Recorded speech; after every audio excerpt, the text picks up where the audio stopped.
पूर्णात् पूर्णमुदच्यते पूर्णस्य पूर्णमादाय पूर्णमेवावशिष्यते। ॐ शान्ति शान्ति शान्तिः। यद्विद्याविलासेन भूतभौतिकसृष्टयः तं नौमि परमात्मानं सच्चिदानन्दविग्रहम्। ओम शांति शांति शांति। तो हम लोग वेदांत दर्शन का जो प्रकरण ग्रंथ है वेदांत परिभाषा, उस वेदांत परिभाषा ग्रंथ पर हम लोग विचार कर रहे हैं। उसमें प्रथम प्रमाण के बारे में चर्चा हो रही है। तो प्रथम प्रमाण का लक्षण बताया। क्या प्रमाण का लक्षण क्या है? तो बताया प्रमाकरणम प्रमाणम, ये प्रमाण का लक्षण बताया। अब इसमें घटक जो प्रमा है उसको भी जानना आवश्यक है।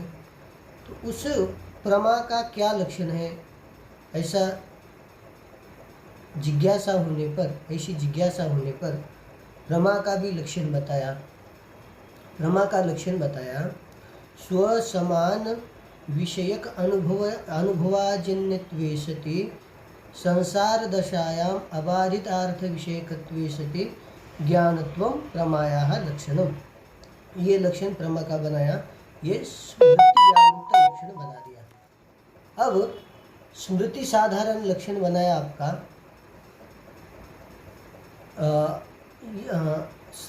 स्मृति साधारण लक्षण है अबाधित अर्थ विषयकत्वे सति संसार दशायाम अबाधित अर्थ विषयकत्वे सति ज्ञानत्वं प्रमाया। ये स्मृति साधारण सामान्य लक्षण बताया। तो इस प्रकार से प्रमा का विवेचन किया। प्रमा का विवेचन करने पर तद्घटकीभूत प्रमाण का विवेचन हो जाता है। तो प्रत्यक्ष प्रमा का जो करण है वो प्रत्यक्ष प्रमाण है, ये बात बता दी।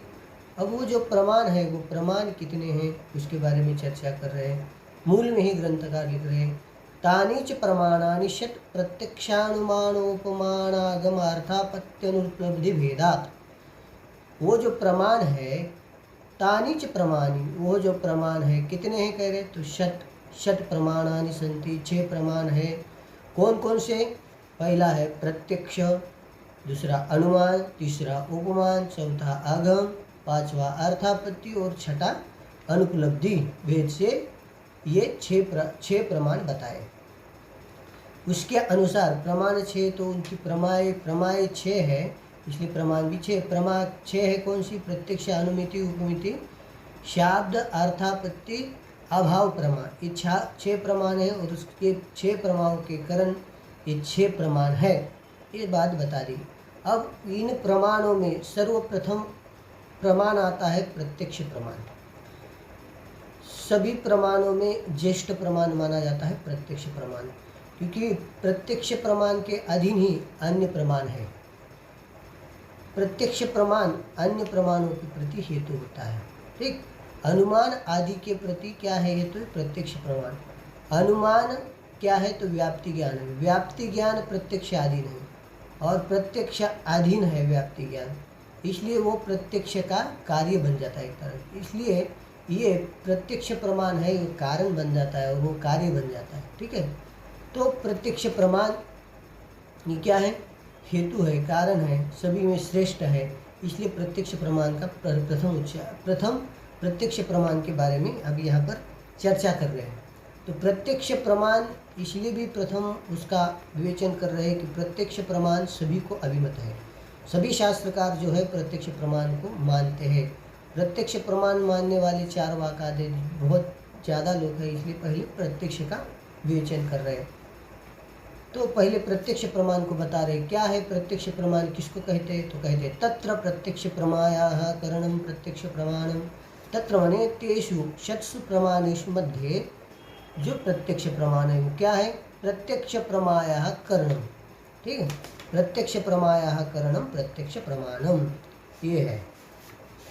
तो ये प्रत्यक्ष प्रमाण का लक्षण बताया। प्रत्यक्ष प्रमाकरणत्व प्रत्यक्ष प्रमाण से लक्षण, ये भी लक्षण कर सकते हैं। ठीक है ना?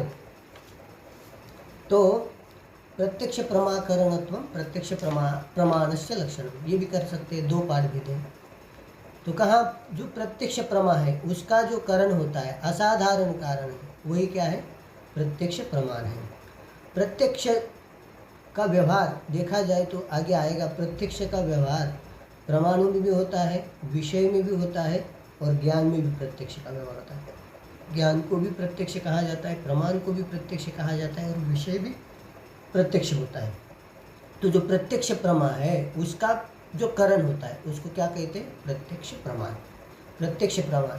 अब प्रत्यक्ष प्रमाण का जो लक्षण है उसमें घटक है आपकी प्रत्यक्ष प्रमाण। इस प्रत्यक्ष प्रमाण का जब तक आपको ज्ञान नहीं होगा तब तक प्रत्यक्ष प्रमाण का यथाभूत ज्ञान नहीं होगा। इसलिए आपको प्रत्यक्ष प्रमाण क्या है पहले जानना है। तो ग्रंथकार स्वयं कह रहे प्रत्यक्ष प्रमाण का लक्षण। वेदांत शास्त्र के अनुसार प्रत्यक्ष प्रमाण क्या है, तो बोल रहे प्रत्यक्ष प्रमाण च अत्र चैतन्यमेव यत् साक्षात् अपरोक्षात् ब्रह्म इति श्रुतेः अपरोक्षात् इत्यस्य अपरोक्षम इत्यर्थ। देखिए, न्याय के मत में प्रत्यक्ष प्रमाण क्या है, इंद्रियार्थ सन्निकर्ष जन्यम ज्ञानम प्रत्यक्ष प्रमाण।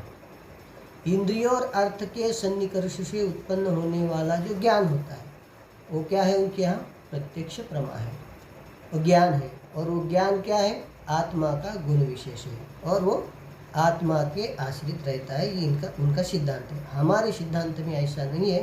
तो हमारे सिद्धांत में प्रत्यक्ष प्रमाण क्या है वो बता रहे हैं। प्रत्यक्ष प्रमाण से अत्र चैतन्य में, वो चैतन्य ही हमारे यहाँ क्या है, प्रत्यक्ष प्रमाण है। चैतन्य कहिए, ब्रह्म कहिए, ये आत्मा कहिए, यही क्या है हमारे यहाँ प्रत्यक्ष प्रमाण है। चैतन्य शब्द का यही है। चैतन्य शब्द ब्रह्म में, चैतन्य शब्द का एक अर्थवाची शब्द है सब, चैतन्य, ब्रह्म, प्रमा, ठीक, आत्मा, वही क्या है, प्रत्यक्ष प्रमा है। चैतन्य ही क्या है हमारे यहाँ, प्रत्यक्ष प्रमा है। समझ में आई बात। तो प्रत्यक्ष प्रमा क्या है, सिद्ध हो गया कि चैतन्य ही क्या है, माने आत्मस्वरूप भूत जो ज्ञान है, आत्मस्वरूप जो ज्ञान, आत्मा ज्ञान रूप है, स्वरूप भूत ज्ञान ही क्या है हमारे यहाँ प्रत्यक्ष प्रमा है। अभी कोई प्रश्न करेगा, आपके यहाँ चैतन्य ही प्रत्यक्ष प्रमा है, आप कह रहे हैं, ठीक है ना, चैतन्य ही प्रत्यक्ष प्रमा है। तो चैतन्य ही प्रत्यक्ष प्रमा है तो सभी ज्ञान प्रत्यक्ष ही हो जाए, कोई ज्ञान प्रत्यक्ष परोक्ष अपरोक्ष ज्ञान न हो जाए, कोई परोक्ष ज्ञान न हो जाए। तो सभी चैतन्य प्रत्यक्ष प्रमा चैतन्य है, तब सभी ज्ञान क्या हो जाए, प्रत्यक्ष हो जाए। तो कथम ज्ञानम प्रत्यक्षम परोक्षम, ज्ञान में प्रत्यक्ष और परोक्ष व्यवहार कैसे हो जाए, ठीक है ना, क्योंकि आत्मा क्या है, अपरोक्ष रूप है। तो उस अपरोक्ष आत्मा है तो उसमें परोक्ष व्यवहार कहाँ से होगा, अर्थात कदापि नहीं होगा। तो परोक्ष अपरोक्ष व्यवहार कैसे होगा आपके में, तो कहते सही बात है, स्वात्मांश में आत्मा अपरोक्ष ही है, प्रत्यक्ष ही है, सही है, परंतु विषय को लेकर के ज्ञान में जो है भेद आता है। विषय यदि परोक्ष होगा तो ज्ञान परोक्ष होगा, विषय यदि अपरोक्ष होगा तो ज्ञान भी क्या हो जाएगा, अपरोक्ष होगा। इसी बात को आगे विस्तार से ग्रंथकार आगे कहने वाले हैं, ठीक है, ठीक ना। तो इस प्रकार से ज्ञान स्वरूप ही क्या है, आत्मा है। अब प्रपंच स्वरूप जो ज्ञान है वो क्या है, आत्मा है। तो आत्मा अब विषय के अनुसार प्रपंच का ज्ञान है, प्रपंच में अनेक प्रकार के विषय हैं, घट है, पट है, कोई परोक्ष विषय, तत्संबंधी जो ज्ञान होता है वो क्या हो जाएगा, विषय यदि परोक्ष होगा तो परोक्ष ज्ञान होगा, विषय यदि अपरोक्ष होगा तो ज्ञान भी अपरोक्ष कहलाएगा। इसलिए इसमें कोई विशेष दोष नहीं है। तब अब यहाँ पर नैयायिक शंका करेगा, आत्मस्वरूप ज्ञान ही क्या है आपके यहाँ, मोक्ष है ना, अपना प्रत्यक्ष प्रमा है, यही प्रमा है आपके, इसमें आत्मा ही क्या है, प्रत्यक्ष प्रमा है। तो नैयायिक करेगा कि आत्मा ही क्या है, प्रत्यक्ष प्रमा है, तो आपके यहाँ ज्ञाता कौन होगा, ज्ञान का आश्रय कौन होगा, ये शंका है उसकी यहाँ तो चल जाएगा, ज्ञान गुण है और वो आत्मा में उत्पन्न होता है और ज्ञान का आश्रय आत्मा है। तो आपके यहाँ ज्ञान जो आत्मस्वरूप भूत ज्ञान है तो उसका आश्रय कौन होगा, ज्ञाता कौन होगा। तब उत्तर देते हैं कि देखिए हमारे यहाँ ये है कि आत्मस्वरूप दो प्रकार से माना जाता है, एक जीवात्मा और जीव साक्षी, ठीक है। और ये जो जीवात्मा है, अंतकरण विशिष्ट जो चैतन्य है, वही क्या है, जीवात्मा है, और वो जीवात्मा ही क्या है, ज्ञान का आश्रय माना जाता है, ज्ञान का। और जो जीव साक्षी है वो क्या है, ज्ञान स्वरूप है। जीव साक्षी, साक्षी माने चैतन्य, वो क्या है, प्रत्यक्ष ज्ञान रूप है, ठीक है ना। और प्रत्यक्ष ज्ञान का आश्रय हमारे यहाँ कौन माना जाता है, अंतकरण विशिष्ट चैतन्य, ठीक है ना। और अंतकरण उपहित चैतन्य क्या है, जीव साक्षी। ये चीज सारी आगे आएगी।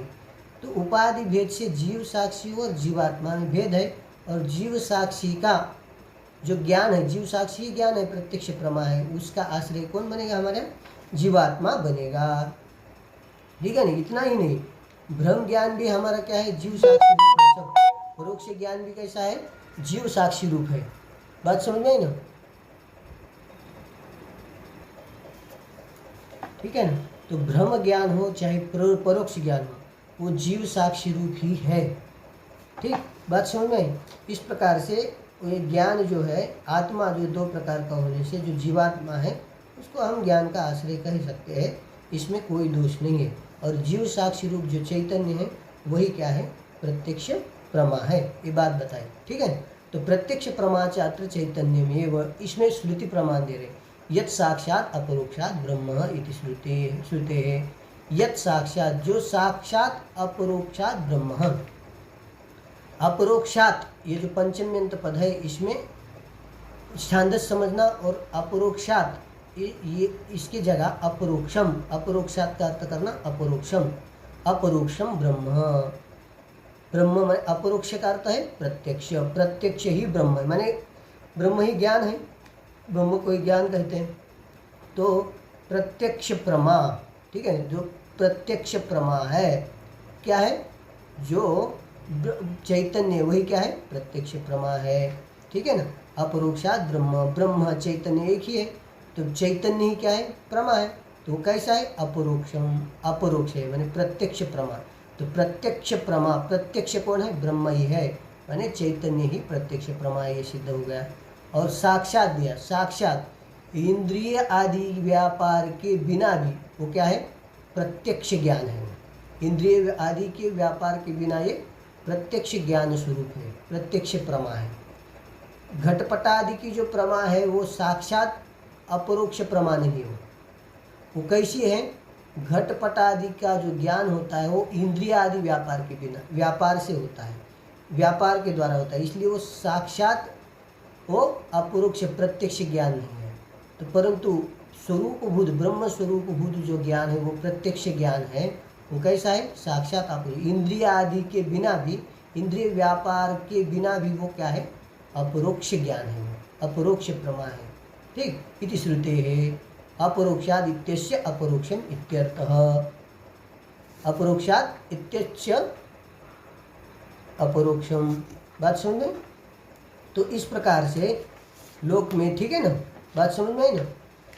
अब यहाँ पर पूर्व पक्षी शंका करता है, ठीक है ना, पूर्व पक्षी यहाँ पर एक शंका कर रहा है, ठीक। ननु चैतन्यम अनादि तत्कथम चक्षुरादे तत्करणत्वेन प्रमाणत्वम, यह शंका कर रहा है। देखिए क्या कह रहा है, चैतन्य आपके मत में क्या है, आपने क्या कहा कि चैतन्य ही प्रत्यक्ष प्रमा है, ब्रह्म स्वरूप भूत जो ज्ञान है वही क्या है, प्रत्यक्ष प्रमा है, ये कह दिया। परंतु कह रहा है चैतन्य तो अनादि है, ब्रह्म अनादि है आपका, तो ब्रह्म यदि अनादि है तो उसकी उत्पत्ति तो होगी नहीं, यदि उसकी उत्पत्ति मानोगे तो क्षयादि दोष आएंगे, अनित्यत्व की आपत्ति आएगी, इसलिए उसको अनादि है, उसको आप उत्पन्न होने वाला भी मान नहीं सकते। ननु चैतन्य मानादि, आपका चैतन्य अनादि, तत्कथम चक्षुरादे है तत्करणत्वेन प्रमा, तो चैतन्य अनादि तो उसकी उत्पत्ति नहीं होगी, इसके प्रति चक्षुरादिकरण होंगे, अर्थात नहीं होगी, चक्षुरादिकरण नहीं होगा। यदि चक्षुरादि में करणत्व नहीं होगा तो उनमें प्रमाणत्व कहाँ से आएगा, ठीक है ना। तो आपने क्या था, प्रत्यक्ष प्रमा का जो करण है प्रत्यक्ष, प्रत्यक्ष प्रमा बताई चैतन्य ही, अब उसके करण क्या हो जाएगी, सारी इंद्रिया ही करण है। अब इंद्रिया करण चैतन्य ही है, प्रत्यक्ष ज्ञान ही आपका ये क्या है, अनादि है, उत्पन्न नहीं होने वाला, तो चक्षुरादि उसकी प्रति करण नहीं बनेगी, करण नहीं बनेगी, तो उसमें प्रमाणत्व कैसे है, इस प्रकार से शंकाकार का ये आशय है, ठीक है। तो अब ग्रंथकार उत्तर दे, उच्यते, कह रहे कि सही है, चैतन्य हमारे मत में अनादि है, वो उत्पन्न नहीं होता है। बात सही कह रहे हो तुम, ठीक है ना, उसमें कोई ये नहीं। पूर्व पक्ष को सिद्धांति कह रहा है कि ज्ञान कैसा है, अनादि है, पर प्रत्यक्ष ज्ञान जो है क्या है, अनादि है, उसके प्रति चक्षुरादि का करणत्व युक्त नहीं है, सत्य है। परंतु क्यों? क्योंकि वो जो शुद्ध आत्मस्वरूप जो प्रमा है, वो प्रमा क्या है, उत्पन्न नहीं होती है, ठीक है ना, इसलिए उसमें चक्षुरादि करण नहीं है। ये बात तो सही है तुम्हारी, इसलिए चक्षुरादि में प्रमाणत्व तो नहीं होगा, सही है। परंतु कह रहे हैं कि हम यहाँ पर प्रत्यक्ष प्रमा का अभिप्राय हमारा ये है, शुद्ध आत्मस्वरूप प्रमा जो है वो प्रमा है, वही प्रत्यक्ष प्रमा, ये हमारा अभिप्राय नहीं है। तो क्या आपका अभिप्राय है? तो कहते हैं कि वृत्त्यावच्छिन्न चैतन्य ही प्रमा हमारे यहाँ स्वीकार की जाती है। प्रत्यक्ष प्रमा जो है, स्वरूपभूत जो ज्ञान है, उसको प्रत्यक्ष प्रमा रूप से वो कहने का अभिप्राय प्रत्यक्ष स्वरूपभूत ज्ञान ही, हमने तो पहले कहा है चैतन्य ही प्रत्यक्ष प्रमा, चैतन्य प्रत्यक्ष प्रमा, इस ये कहने का हमारा ये अभिप्राय नहीं है कि स्वरूपभूत ज्ञान ही प्रत्यक्ष प्रमा है। तो क्या है? तो वृत्त्यावच्छिन्न चैतन्य जो है वही प्रत्यक्ष प्रमा है, ये कहने का अभिप्राय है। तो वृत्ति क्या है? तो वृत्ति है अंतकरण का परिणाम विशेष ही वृत्ति है, और उस वृत्ति में अभिव्यक्त जो चैतन्य है वो क्या है? प्रत्यक्ष प्रमा है। और वो इस प्रकार से जो वृत्त्यावच्छिन्न चैतन्य रूप प्रमा है, वृत्ति अंतकरण का परिणाम रूपा, उसमें प्रतिफलित प्रतिबिंबित जो चैतन्य है वही क्या है हमारे यहाँ? प्रत्यक्ष प्रमा है। और इस प्रकार की जो प्रत्यक्ष प्रमा है वो प्रमाणजन्य प्रमाण से उत्पन्न होती है, इसलिए चक्षुरादि में करणत्व होने में कोई दोष नहीं है, ठीक है। देखिए, अंतकरण वृत्त्यावच्छिन्न चैतन्य कथनचित जायते इति वक्तुं शक्यते। नाम अंतकरण वृत्ति अवच्छिन्न जो चैतन्य है वो उत्पन्न होता है, ये कह सकते हैं। कैसे? तो कहते हैं अंतकरण की जो वृत्ति है, अंतकरण की परिणामात्मिका वृत्ति है, वो क्या होती है? वो उत्पन्न होती है। अंतकरण जब चक्षुरादि इंद्रिय के द्वारा घटादि देश में जाता है तो वृत्ति, अंतकरण की वृत्ति घटाकार वृत्ति उत्पन्न, घटाकाराकारित अंतकरण होता है। तो वो ही क्या है? अंतकरण का परिणामात्मिका वही वृत्ति है। तो वृत्ति क्या हो गई? वहाँ पर उत्पन्न होती है। तो वृत्ति उत्पन्न हो गई, और उस वृत्ति में क्या होता है फिर? चैतन्य का प्रतिबिंब। तो वृत्ति के उत्पन्न होने से, अब ये वृत्ति कहाँ है? चैतन्य में अध्यारोपित है, ठीक है ना। चैतन्य में अध्यारोप वृत्ति होने से वृत्ति अवच्छिन्न चैतन्य को ही क्या है? ज्ञान है। तो वृत्ति और चैतन्य का ऐक्य अध्यास हो गया। वहाँ ऐक्य अध्यास होने से वृत्ति में जो चैतन्यत्व है वो वृत्ति में आरोपित होता है, और वृत्ति में जो उत्पत्ति मत्व है वो चैतन्य में आरोपित होता है, इसलिए वो वृत्ति अवच्छिन्न चैतन्य उत्पन्न होता है, ये कह सकते हैं, ठीक। वृत्ति और चैतन्य का ऐक्य अध्यास होने से वहाँ पर वृत्ति में जो उत्पत्ति मत्व है वह आत्मा में आरोपित होगा, और आत्मा में भी जो चैतन्य है वो कहाँ आरोपित होगा? बुद्धि में, वृत्ति में आरोपित होता है। आरोपित होने से वो वृत्ति क्या होती है? वृत्ति को ही क्या कहते हैं? हम ज्ञान कहते हैं। और वो वृत्ति क्या होती है? प्रमाण के द्वारा उत्पन्न होती है। प्रमाण के द्वारा वृत्ति उत्पन्न हो गई तो प्रमाण में प्रमाण चक्षुरादि प्रमाणों में प्रमाणत्व का व्यवहार हम कर सकते हैं, इसमें कोई दोष नहीं है। जब वो वृत्ति उत्पन्न होगी तब ज्ञान उत्पन्न होगा, प्रत्यक्ष प्रमाण। वृत्ति नष्ट हो जाएगी तब ज्ञान का भी क्या हो जाएगा? नष्ट हो जाएगा, ठीक है ना। इस प्रकार से कह दिया कि वृत्ति के उत्पत्ति से, वृत्ति की उत्पत्ति होने से ही ज्ञान की उत्पत्ति मानी जाती है, ठीक। भले ज्ञान चैतन्य अनादि उत्पन्न नहीं होता है, परंतु वो चैतन्य की अभिव्यंजक वृत्ति उत्पन्न होती है, इसलिए ज्ञान भी उत्पन्न होता है, माना जाता है, ठीक। तो यही कह रहे उच्चते चैतन्य से अनादित्वे भी, चैतन्य अनादि होने पर भी तद अभिव्यंजक अंतकरण वृत्ति, उसको अभिव्यंजन करने वाली, उसको प्रकट करने वाली जो अंतकरण की वृत्ति है वो कैसी इंद्रिय सन्निकर्ष से जायमान है। जायते इति वृत्ति विशिष्टम चैतन्यम आदिमत।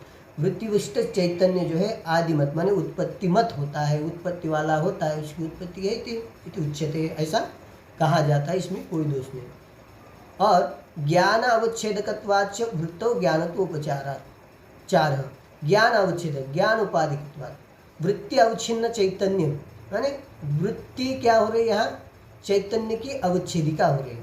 तो ज्ञान जो चैतन्य है उसकी अवच्छेदक वृत्ति होने से वृत्ति में भी ज्ञानत्व का उपचार गौण प्रयोग कहा जाता है, उसको भी ज्ञान कहा जाता है। ये हम ही कह रहे हैं, हमारी कपोल कल्पित कल्पना ये नहीं है। तद उत्तम विवरण है, विवरणकार की भी इसमें सम्मति दे रहे। ये विवरणकार कौन है, तो पंचपादिका का व्याख्यान ही विवरण है, ठीक है ना, विवरण है, विवरणकार है प्रकाशात्मा मुनि। पंचपादिका ब्रह्मसूत्र के शांकर भाष्य पर पद्मपादाचार्य की टीका है, भाष्य पर उसका व्याख्यान ही विवरण है। तो विवरणकार है आपके प्रकाशात्मा मुनि, उन्होंने भी यही बात कही। क्या बात कही, तद उत्तम विवरण है अंतकरण वृत्तो ज्ञानत्वोपचारात्। अंतकरण वृत्ति में ज्ञानत्व का गौण प्रयोग किया जाता है, माने अंतकरण वृत्ति को ही ज्ञान पद से कहा जाता है। ज्ञान रूपे में उसका क्या किया जाता है, व्यवहार किया जाता है, इसलिए ज्ञान रूप से उसका व्यवहार किया जाता है। और वो वृत्ति रूप ज्ञान क्या होता है, उत्पन्न होता है, इसलिए चक्षुरादिकरणों के द्वारा उसकी उत्पत्ति होती है, इसलिए चक्षुरादि में प्रमाणत्व है, इसमें कोई दोष नहीं है। अब और पूर्व पक्षी शंका कर रहा है हम, ननु निरवयवस्य अंतकरणस्य परिणामात्मिका वृत्ति ही कथम। देखिए आपने कहा कि वृत्ति अवच्छिन्न चैतन्य ही क्या है, प्रमा है। वृत्ति में प्रतिबिंबित जो चैतन्य है वही प्रमा है, ये कहा। और अंतकरण का परिणाम ही वृत्ति है और वृत्ति में प्रतिफलित चैतन्य प्रमा, ये कह दिया आपने।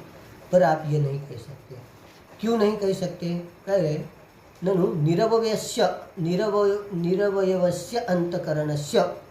अंतकरण कैसा है आपका, निरवयव है। अंतकरण में निरवयत्व होने से उसकी परिणामात्मिका वृत्ति कैसे, उसकी वृत्ति कैसे, अंतकरण स्वयं निरवय है तो उसका परिणाम कहाँ से, परिणाम ही नहीं होगा, उसकी वृत्ति ही नहीं होगी। तो वृत्ति अवच्छिन्न चैतन्य प्रमा है, ये आपका सिद्धांत यहाँ बाधित हो रहा है, क्योंकि अंतकरण निरवय है। निरवय में क्या प्रमाण है, वो नैयायिक जो है अंतकरण को निरवय मानते। क्यों निरवय हो, अनुपरिमाण वाला होने से, अथवा अजन्य, नित्य मानते हैं मन को, इसलिए जो अजन्य होता है, जो उत्पत्ति वाला नहीं होता है, और जो अनुपरिमाण वाला होता है वो क्या होता है, निरवय। तो प्रमाण देंगे वो मनः निरवयम अनुपरिमाणात् अथवा अजन्यत्वात् अंत, ठीक। तो मन अंतकरण जो है क्या है, अनुपरिमाण वाला है, निरवय है। क्यों, अनुपरिमाण वाला होने से, तो उसमें अनुपरिमाण वाला और जो निरवय होता है वो परिणामी नहीं होता है, उसमें भी प्रमाण है, अनुमान प्रमाण। अंतकरणम न परिणामी निरवयत्वात् आकाशवत। जैसे आकाश निरवय होने से वो जैसे परिणामी नहीं होता है, उसी प्रकार अंतकरण भी क्या है, निरवय है। निरवय होने से उसमें परिणाम नहीं होगा, परिणाम नहीं होगा तो वृत्ति नहीं होगी, वृत्ति नहीं होगी तो वृत्ति अवच्छिन्न चैतन्य ही प्रमा है, ये आप नहीं कह सकते हैं, ठीक है।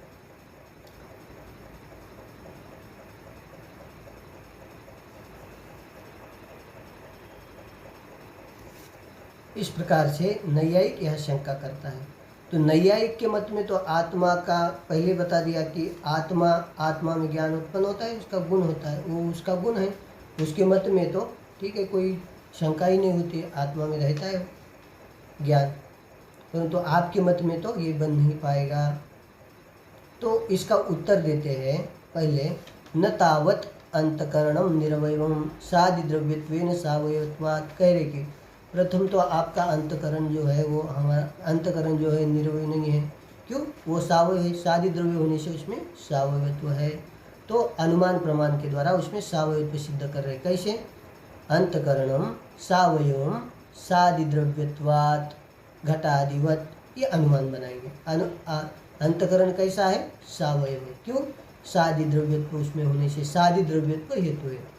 तो घट जैसी सादि द्रव्यत्व घट में है। सादि माने उत्पत्ति वाला भी है घट और उसमें द्रव्यत्व भी है। तो सादि द्रव्यत्व घट में रहेगा और घट कैसा है? सावयव भी है, सावयव भी रहा। उसी प्रकार अंतकरण भी सादि द्रव्य है, सादि है और द्रव्य भी है। तो सादि द्रव्यत्व अंतकरण में भी होने से जहाँ जहाँ सादि द्रव्यत्व वहाँ सावयत्व, ये नियम बना। तो सादि द्रव्यत्व अंतकरण में है, इसलिए वहाँ पर सावयत्व भी सिद्ध हो गया। तो अंतकरण निर्वय ये नहीं कर सकते। तो अंतकरण क्या है आपका? सावयव है, ये सिद्ध किया। और अंतकरण यदि सावयव हो गया तो सावयव होने से वो अंतकरण परिणामी नहीं है, नहीं कह सकते आप। अंतकरण फिर परिणामी है। क्यों? सावयव होने से, घट के समान, कपाल के समान। ठीक, तो असावयव हो गया तो उसमें परिणामित्व सिद्ध हो गया। परिणामित्व सिद्ध हो गया तो अंतकरण की वृत्ति बनेगी, वृत्त्यावच्छिन्न चैतन्य प्रमाण, ये सिद्ध हो जाएगा। अब यहाँ पर हेतु दिया सादि द्रव्यत्व। सादि द्रव्यत्व सादित्वात् इतना ही हेतु देना चाहिए था। सादि द्रव्यत्व, सादित्वे सति द्रव्यत्वम, ये विशिष्ट जो हेतु दिया, ये देने की क्या जरूरत थी? सादित्व अंतकरणम सावयव सादित्वात्, इतना ही कहते तो भी चल जाता। घट सावयव है, सादि है, इसलिए वो सावयव है, उत्पत्ति वाला। उसी प्रकार अंतकरण भी क्या है? सादि है, उत्पत्ति होने वाला है, सावयव है, सिद्ध हो जाता है। तो कह ऐसा नहीं कह सकते, व्यभिचारी हो जाएगा। सादित्व इतना ही, सादित्व इतना ही तो करेंगे तो सादित्व गुणादि में भी है, परंतु वहाँ पर सावयत्व नहीं है, तो साध्याभाववद वृत्ति हेतु व्यभिचारी हो जाएगा, इसलिए द्रव्यत्व पद दे दिया। अब गुणादि सादि तो है परंतु उसमें द्रव्यत्व नहीं, सादि द्रव्यत्व का अभाव है उसमें, और साध्य का भी अभाव है, व्यभिचारी नहीं होगा। तो कहेगा द्रव्यत्व इतना ही देंगे, द्रव्यत्वात् इतना ही हेतु दीजिए ना, सादित्व क्यों जोड़ रहे? अब वहाँ पर व्यभिचारी नहीं होगा, वहाँ गुणादि में विचार नहीं होगा, क्योंकि गुण द्रव्य नहीं है, द्रव्यत्व नहीं रहेगा उसमें। तो कह रहे ऐसा कहेंगे तो परमाणु में व्यभिचार हो जाएगा, क्योंकि द्रव्यत्व परमाणु में है परंतु वहाँ साध्य आपका सावयत्व नहीं है, तो क्या हो जाएगा? साध्याभाव वृत्ति हेतु हो जाएगा, तो क्या हो जाएगा? व्यभिचार हो जाएगा। इसलिए विशिष्ट हेतु सादि द्रव्यत्व हेतु देना उचित है, ये बता दें। अब कोई कहेगा कि ये आपका अंतकरण है, ये सादि है, मन जो है सादि है, उत्पन्न होने वाला आपने कहा, तो इसमें क्या प्रमाण है? आपने देखा है कभी? हमें प्रत्यक्ष है मन उत्पन्न होता है, हम लोगों ने कभी भी नहीं देखा है।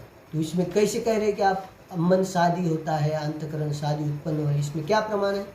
तो कह रहे हैं भले ही हमारा अनुभव, हमारा प्रत्यक्ष प्रमाण नहीं है उसमें उत्पन्न होता है, परंतु हमारी श्रुति भगवती उसमें प्रमाण है कि मन उत्पन्न होता है। तो श्रुति कहती है तन मनो असृजत इत्यादि श्रुति ही सादित्वम च तन मनो असृजत। मन में सादित्व किससे सिद्ध होता है? तो श्रुति के द्वारा। तन मनो असृजत, उस परमात्मा ने मन को उत्पन्न किया। इस श्रुति से पता चलता है कि मन भी कैसा है? उत्पत्ति वाला है, उत्पत्तिशाली, मन में भी उत्पत्ति मत्व है, ये सिद्ध होता है। बात समझ में? तो उत्पत्ति वाला मन है, ये सिद्ध हो जाता है। ठीक, अब जो ये आपने कहा वृत्ति रूप जो ज्ञान है, ये क्या है? अंतकरण का धर्म है, कहा मन का धर्म नहीं है। ठीक है, ये कह दिया आपने, अंतकरण का धर्म है। अब ये अंतकरण का धर्म है मन, इसमें आपके पास क्या प्रमाण है? ये अंतकरण का वृत्ति रूप जो ज्ञान है आपका, प्रत्यक्ष प्रमाण है, ये अंतकरण का ही धर्म है, इसमें क्या प्रमाण है? तो उसमें श्रुति प्रमाण दे रहे हैं। वृत्ति रूप ज्ञान से मनोधर्मत्वे च काम संकल्पो विचिकित्सा श्रद्धा अश्रद्धा धृतिरधृति धीर धीर भीरीति एतत् सर्वम मन एव, ये सब क्या है? मन ही है। ठीक है, उसमें आप कह रहे हैं, क्या कह रहे हैं कि, तो क्या कह रहे हैं? तो वृत्ति रूप जो ज्ञान है, वृत्ति रूप ज्ञान क्या है? मन का ही धर्म है, ये श्रुति के द्वारा कह रहे हैं। क्योंकि नैयायिक आपको पूछेगा, आप कह रहे हैं कि ये आत्मा का ये क्या है? ज्ञान आदि जो वृत्ति रूप ज्ञान जो है क्या है? मन का धर्म है, उसमें क्या प्रमाण है? ये आपको पूछेगा, तो आप उसको पूछ लीजिए तुम्हारे मत में क्या प्रमाण है? तो कहेगा साक्षात अनुभव प्रमाण है, अहम जानामि, ये अनुभव प्रमाण है। तो अनुभव से क्या है? अहम पद का वाच्य आत्मा है, अहम पद का जानामि माने ज्ञान आश्रय, ज्ञान आश्रय ही अहम पदवाच्य आत्मा है। अहम पदवाच्य जो आत्मा कैसा है? ज्ञान का आश्रय। तो ये प्रमाण है हमारे यहाँ की ज्ञान का आश्रय कौन है? आत्मा है। इसमें क्या है? ये अनुभव ही प्रमाण है हमारे पास। ज्ञान आश्रय कौन है? तो आत्मा है, इसमें प्रमाण है। तो ये बता रहा है ज्ञान आश्रय इत्यर्थो लभ्यते, ठीक है ना। तो आत्मनि, आत्मा में ही ज्ञान हो जाता है, ठीक है ना। तो इस प्रकार से उसने कहा कि ज्ञान का आश्रय कौन है? तो आत्मा हो जाएगा, क्योंकि वो अहम जानामि, अहम इच्छामि, अहम इच्छामि, इच्छा का आश्रय कौन हो रहा है? अहम पदवाच्य जो आत्मा, वही आश्रय हो रहा है। तो आप ये नहीं कह सकते कि ये जो ज्ञान आदि है, वृत्ति रूप ज्ञान है, ये आत्मा का ही धर्म नहीं है, मन का ही धर्म है, ये आप नहीं कह सकते हैं। तो ये किसका धर्म है कहिए? आत्मा का ही धर्म है, आपको मानना पड़ेगा।